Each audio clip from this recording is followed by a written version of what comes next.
এখানে আসছিলাম আপনার কবুতরের যে অসুখ, কবুতর মারা যাচ্ছে আর কি।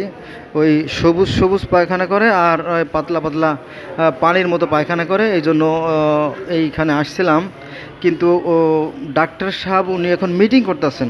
আমি ঢুকছিলাম 17 নম্বর রুমে, কিন্তু উনি এখন মিটিং করতেছে, চিন্তা করেন। আর আমার কথাগুলো সুন্দর না আমিও জানি, তারপরও আমি এই কথাগুলো বলি। আমরা যে মুসলমান যে পিছে পড়ে আছি, মুসলমান পিছে পড়ে থাকার অনেকগুলো কারণের মতো একটা উজ্জ্বল কারণ, মানে খুবই ঝলমলে চকচকে কারণ। দেখেন যে এই যে মহিলা ওই যে হাত উঁচু করতেছে, ওনার হাতে কিন্তু বালা, উনি কিন্তু হিন্দু। হুম আমি আবার ভালো করে দেখাবো আপনাদের, হিন্দু। এর কয়েকদিন আগে, সপ্তাহখানেক আগে আমি গেছিলাম জাতীয় চক্ষু ইনস্টিটিউট আগ্রাগায়। সে ভিডিওটা আমি পিছনে খুঁজলে পাবেন।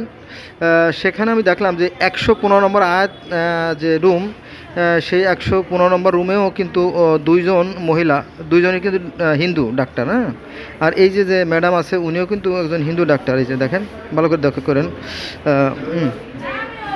ওই দেখেন।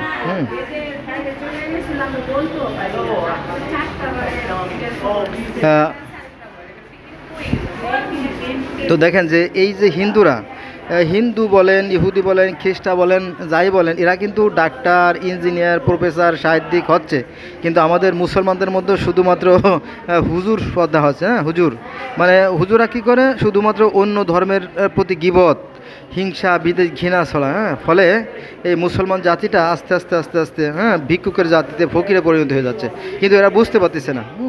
যাই হোক, এটা তাদের ব্যাপার। হ্যাঁ, আমার কোনো অভিযোগ নাই তাদের প্রতি, শুধু দুঃখ লাগে। তাই বললাম যে আমরা এই যে মুসলিম জাতি যে পিছিয়ে পড়ে আছি, এটার মূল কারণ হচ্ছে আমাদের এই অজ্ঞতা, আমাদের এই জ্ঞানের সীমাবদ্ধতা।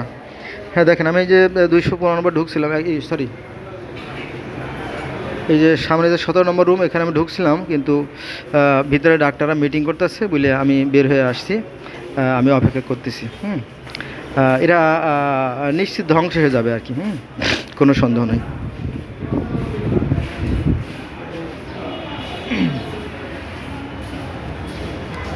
এখন মিটিংয়ের সময় নয়, এখন অফিস টাইম। এখন বাজে সম্ভবত 10:30, 11টা। ঠিক এই গুরুত্বপূর্ণ সময় এভাবে মিটিং করার সময় না এটা। এখন সার্ভিস, সেবা দেওয়ার সময়।